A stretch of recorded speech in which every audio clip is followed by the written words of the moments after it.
Welcome back to the Titanium Hanger. This is Mike and I'm coming at you with another video. This is about whitening vintage Star Wars figures that need some whitening. And so I did another batch of whitening and I'm pretty pleased with them, but not so pleased with these guys.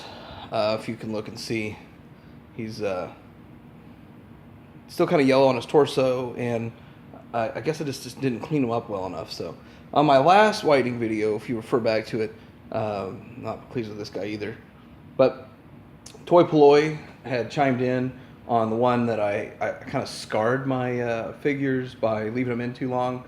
And I actually just forgot about them. It wasn't intentional. But this video, kind of sad that I didn't get before pictures. I got excited. I've come across multiple, like a lot of figures. And then I got a couple of other figures that were here and there. And I was like, you know what? If I'm getting them for dirt cheap, you know, $2 each maybe, $3 each at the most.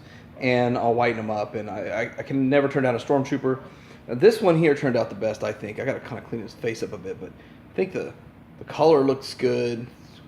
To the point that, I mean, it just says 1977, but I was wondering if this looked so good. Maybe he was one of the re-release or something that they did in the 96 thing with Toys R Us. So anyway, didn't get a before picture, so it's really hard to say, oh, well, those look great, but what they look like before, they look like garbage. They looked horrible. Like, they look 10 times worse than this guy. So this was work. So I'm going to tell you what I use. I use this Salon Care. It's the 20 volume, and it's still about half full. And I'm actually, this is the jar I was using, and I'm switching to a bigger jar.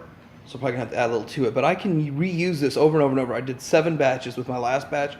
And then once kind of scarred it a bit, I think that it was funky looking, and it's past its prime. So spent about $6 on this thing, $5.95 plus some tax maybe.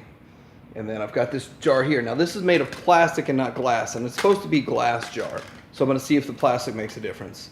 I'm going to throw these two back in with this really yellow Wampa. I've never whitened a Wampa. This is the yellowest Wampa I've ever seen. So we're going to see what happens. I'm going to put this video up, and then a few days from now I'll make a video when they come out. And now we've actually got befores and afters, so we can see that. And Titanium Hanger out.